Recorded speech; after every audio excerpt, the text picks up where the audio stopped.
Hey guys, welcome to another video. Hope you're doing well today. In this video, we're doing a Quarter Stars 8. So this is part of the Week of Warrior thing that I'm doing at the moment. And yeah, I'm kind of farming up some gear. I'm 388 at the moment, so I'm over geared for an 8 really. Obviously have my 4 set and things like that. So I'm not particularly worried about the dungeon. I'm doing quarter stars specifically, one, because I want the score. My goal of the end of the week is to get everything done on Tyrannical at least, to try and get our score bumped up a little bit.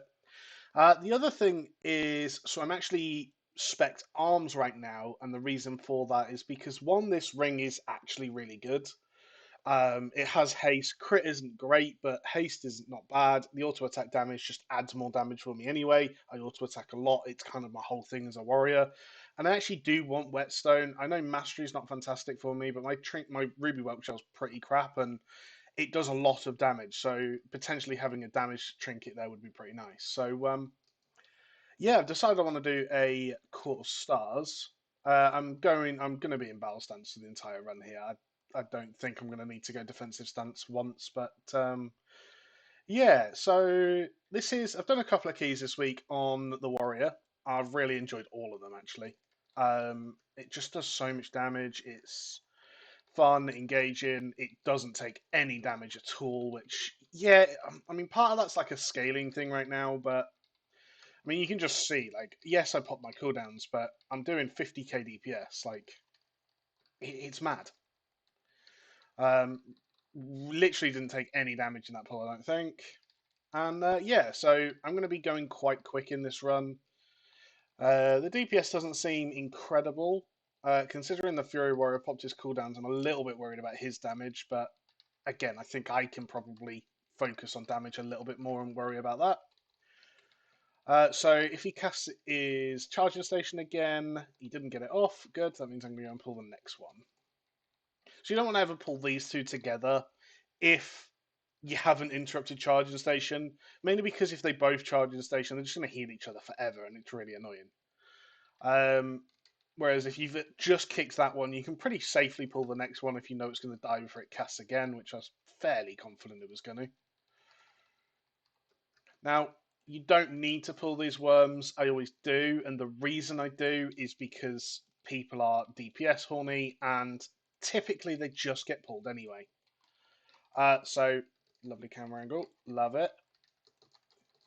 Gonna keep kiting the worms around until they're all dead. Yeah, so the reason I pull the worms is because the amount of times I've seen them like body pulled by somebody, and it just turns into a messy pull, is extreme. Um, Whereas I can pull them and there's no real issue. Like it's not a hard pack to worry about. You haven't got to worry about anything unless it's an explosive week, of which things might change a little bit. But yeah, I mean, I don't. I tend to just pull them and get it over and done with. And you'll find that a lot with me tanking. Actually, is that I tend to cater myself because I'm tanking in pugs a lot. I do tend to cater my tanking to pugs. In a organized group, I should be able to say, look, we're going to skip this pack and expect that people will actually skip the pack. Whereas in a pug, that's not a guarantee ever. If I say we're not going to pull this boss right now, 9 times out of 10, I would expect to see a hammer of wrath flying through or something, right? You'd expect someone to pull it. Skips don't typically go very well. I mean, interrupts are awful. You have to cater to who you're playing with. In this case, like I said, I'm playing with pugs. I'm I know that actually if I can carry the group here, then that's a good thing. So next pack we're going into is these. We're going to pull these as well. I'll pop a couple of cooldowns if I have to, but I'm fairly confident I could do this. I'm not gonna say without a healer because that sounds very cocky, but I'm gonna say it. I could probably do with just like an off healer. So most of the healing I imagine in this group will be for the group as a whole, the DPS, the healer, and not me. I want to be able to look after myself and stay in battle stance and kick out as much damage as possible. If I can do all of those things, then happy days. Now, obviously, I have got my forcer, which gives me 5%. Basically, it gives me 5% ignore pain for all the damage I deal, which is pretty nice. And I'd imagine that just pumping damage in this scenario is probably the best way for me to keep that up. Now, is that walking away? It is. Is the rogue? The rogue's going to go far. Okay, that's fine. So I'm going to get this one. Now, there is an argument that you leave one of these beacons up, and the purpose of it is that you leave it up ready for so you don't get the long RP from the last boss, and you just CC the ad. In an organized group, I would do it every time. In a non-organized group, I'd actually say that that's a really bad idea because it can go badly quickly. So pre-jumping for the lockdown. The healer is dead. That's not great. The DPS is dead. That's also not great. This is we've got all the beacons, so I'm not worried about beacons. We only actually have to get it to 20%, 25%, sorry, because we've poisoned it because of the rogue. So there is an argument to say that this would be quicker just to wipe, but I'm not gonna. Like, if it was a higher key, maybe. But I'm very confident in the fact that I'm going to be able to kill this, and as long as the rogue stays alive, if the rogue dies, I'd consider it. But who is that? Is that a cool Tauren rogue? Oh, that's cool. Like I never. Oh my god. This is going to take a long time.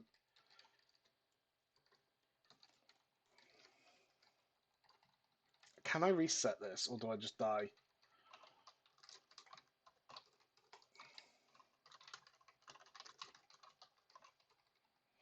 Okay, well, apparently I'm going to just die then. Hopefully, like I'm eventually going to die. I'm not running around resetting. Hopefully we can just do that again, but much better. It didn't go fantastic. I don't know what this transmog thing is at the moment, but I look awesome. Yeah, it's not a great pull. And I am a little bit worried that our damage isn't fantastic, but we'll go again, and hopefully it'll be a lot cleaner. Where the boss at? Oh, there. Hi, boss. So I'm going to face it this way. So boss has a couple of different mechanics. One is this resonant slash, which is always in front and behind of the boss, the way they're facing. So you want to try and aim that away from the group as much as possible. You have Arcane Lockdown, which just requires you to jump 3 times. As he's casting it, I typically just start jumping and jump 3 or 4 times. Resonant Slash again, and then you've got the Orbs, which is just a line of damage. The line typically comes in during or just after lockdown. So you can be slowed into kind of, well, into damage really, which is not ideal. But and then the last mechanic is the one we've negated with the beacons, which is he spawns an ad, which is a reinforcement, and their main ability is called Hinder, which basically is a magic buff that stuns the player it's cast on. Obviously, pretty nasty in this fight where there's quite a bit of movement. Healer got hit again. I'm not resetting it this time. I'm just going to stick with it. Do we need to repoison the flask? I hope we don't. Obviously, as a prot warrior, we can just avatar out of the arcane knockdown if we have it up. Got 2 people still alive. I think this is going to be a bit of a tough run actually, because our boss isn't great. So he's gonna die. We have no res, so they're gonna have to run back.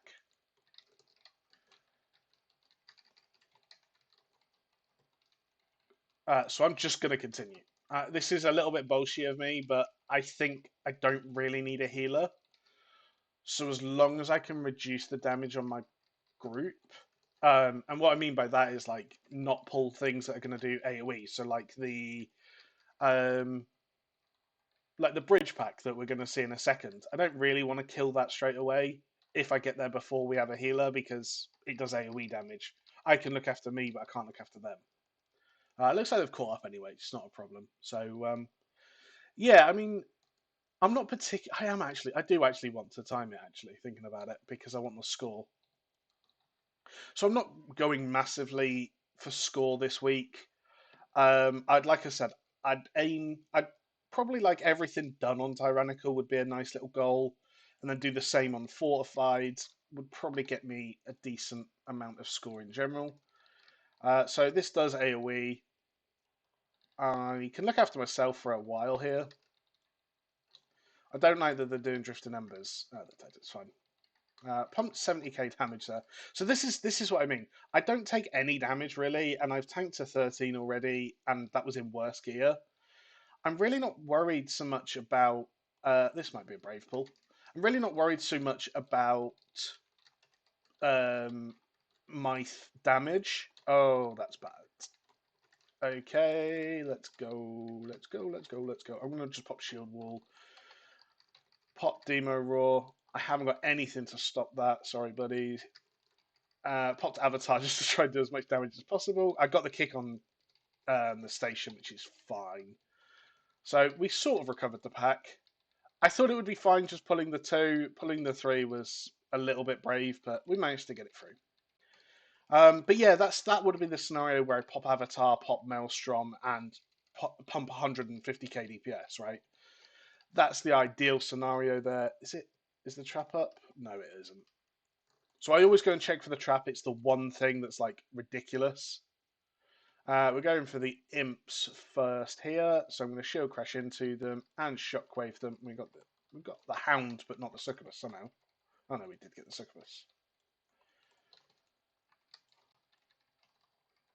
Yeah, so I just want to be able to carry the damage a little bit more, I guess. If it's not this, I'm trying to think of the other trinkets that might be good. Obviously, the raid trinkets, and as part of the Week of Warrior stuff, where we're talking about and just playing lots of different Warrior stuff, I think I probably will do the a raid run on this. Maybe record a couple of bosses, things like that. So I'm going to pull these two back here. I want the Enforcer, but I want the Enforcer in a position where I can line of sight. So I'm going to actually pull it now so I can put my cooldowns on all three of these around the corner. Happy days, this is perfect. I took a little bit of damage there just because I was focusing on getting everything into position. It's a really, really nice position. I still stood in the fell detonation because I'm bad at the game. But yeah, so the enforcers. So again, part of the M plus stuff is going to be a little bit more kind of educational, guide related. You want to line of sight these fell detonations. They do a lot of damage, but I mean, I'm a Prot warrior. I kind of just ignore mechanics. If he does that, that's very, very bad. Okay, that's probably bad. So you never want to pull two of these lieutenants together. And the reason for that is they get a buff when they're close to each other. So what I'm going to try and do is pull this boss over here and let the other boss go and stand over there. Especially since we've got the Enforcer. Yeah, that was a very bad decision. I'm hoping the boss doesn't automatically run to us. If it does, I'm going to just move the boss.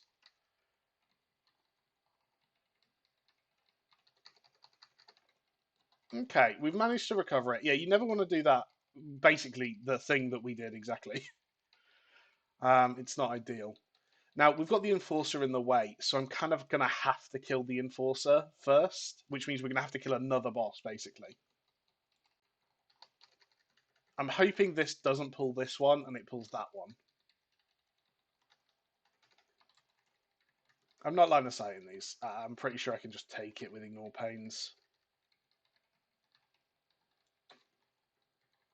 But yeah, so a little bit messy, but I'm going to pop a spell reflect here. It's not actually going to reflect the damage, but I think it reduces my damage taken. Yeah, it reduces magic damage. Let's see which boss we're going to get. Oh, we did. That's actually really good. Okay, so it's kind of worked out here. This guy does a shockwave. Oh, the other one's going to go back. That's bad. Okay. Potentially should have just gone there first, but never mind. So this guy does a shockwave. He enrages at low health and does a leap. The leap's pretty much always on the furthest target away, I believe. So, yeah, I mean, just avoid it. It's very, very simple. So he's going to leap probably over here now. There we go. And I think he'll probably enrage. I'm sure he doesn't enrage. Never mind. So ignore the spiteful, and we're going this way. So there's like 3 different things that can trigger lieutenants to come over. One is a trap over here, and then there's like 3 over there. If you're not sure what the clickables do, just be very careful because like getting that wrong can wipe a group, and getting it wrong can just lead to all sorts of issues, really. So get round the corner, line of sight. Actually, not bad. I'm going to bring it just ever so slightly, a couple of steps this way. There we go. Going to line of sight because I'm a good boy. Killer there. And then I'm going to run around here because I don't want to have to deal with this pack.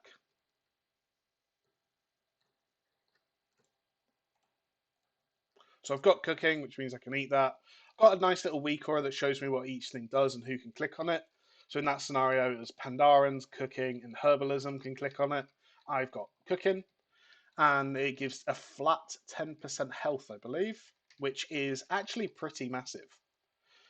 Some of these buffs are insane. I would even suggest going over the. I know we've gone over the enemy forces anyway, but I'd even suggest going over the enemy forces intentionally if you're going to get a good buff. Like the orb over there that we did by the bridge is like crit chance, I believe, and there's another book which is like damage, just flat damage. They're typically always worth just killing the pack for it. So I'm going to pull the boss here. Boss has a couple of mechanics. We're going to aim to solo carry a couple. So the first one is burning intensity, which is just ticking AoE damage. The second one is an interrupt, which you never want to let get off. And the third one is this infernal eruption, which spawns some imps, and we want to kill the imps before they cast. It's the same imps that are on that patrol around. Actually, nice little interrupts there. So we're going to move the boss a little bit. We want to always be stacked up for the imp spawning so that we can kill them all together. I'm going to pop my Avatar and Ravager here. 1, because I think we're going to kill the boss before it casts it again. But 2, because it's just going to kill the imps really quickly. I mean, look at that damage. It's pretty juicy. But that's this whole fight. This whole fight is kind of a soft enrage. Eventually, burning intensity just does too much damage. And that's something you'll notice on higher keys, but on lower keys, you can pretty much just nuke your heart away. And bang. So next step, we can ignore the imps. Next step, you want to speak to the Lunastra, and the reason for that is because he'll get kicked out of here otherwise. Again, I would suggest if you're going to be doing quarter stars for any length of time, getting yourself a weak aura. It just helps. I've got like a quarter stars help a weak aura, literally just a general default one from Wago. So we've got mail, no gloves, no cape. Okay, that's not very descriptive as to what he has got, but sure. So someone speaking to that one, short sleeves. So short sleeves, no cape, no gloves.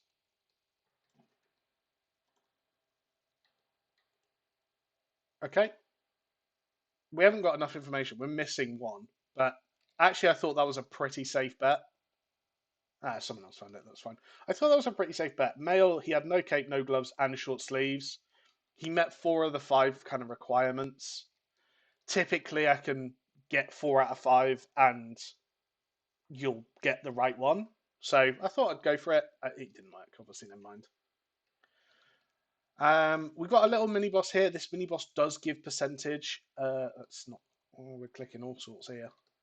This mini boss does give percentage. He gives 6.32. So if you wanted to come in here with like 94%, in an optimal scenario, you would, of course.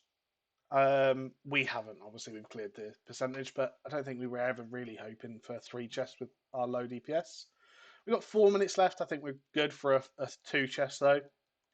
This guy doesn't do much. He does a Shadow Bolt volley, which he's going to cast on everyone, just does a bit of damage. Vampiric Claws, I think it's just like a tank buster type thing. And he's going to spawn a bat. The bat's the biggest pain in the ass. And the reason for that is because he will like mind control people. Let's see if we can spell reflect that. Did that work?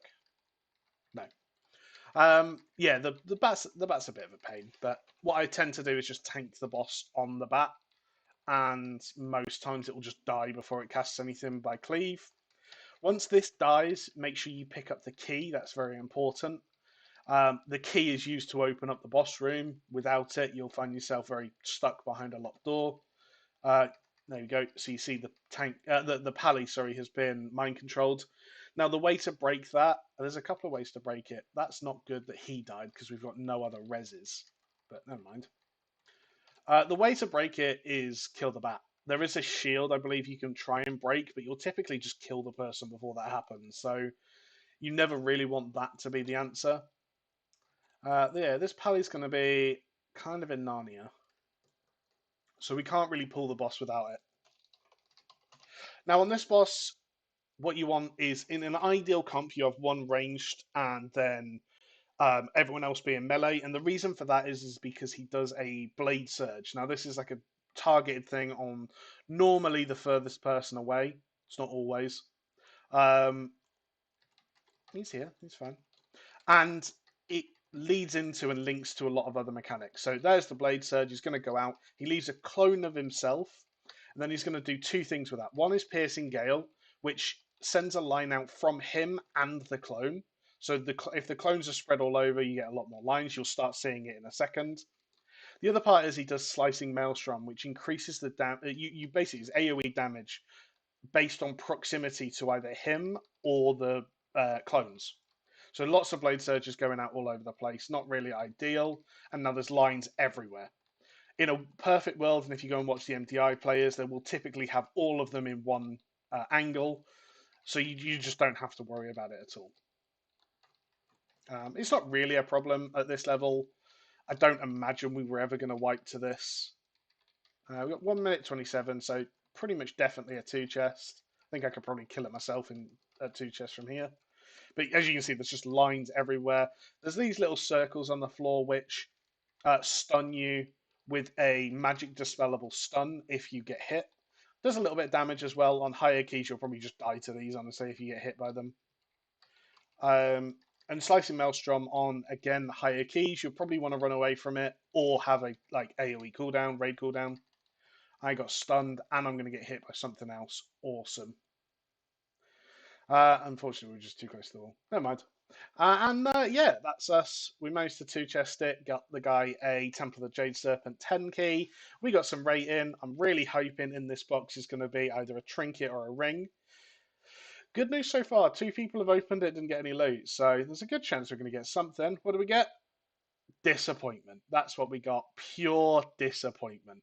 It's actually a really, really, really well statted necklace for a prot warrior. I just don't know if I'm going to craft Lariat. I think eventually I craft Lariat. I haven't really used any Valor so far, so I could bump this up and then just not worry about it. But I'll give it away. But yeah, so hope you guys have enjoyed. Thanks for watching, and more to come this week for Warrior. Thanks for watching. Bye.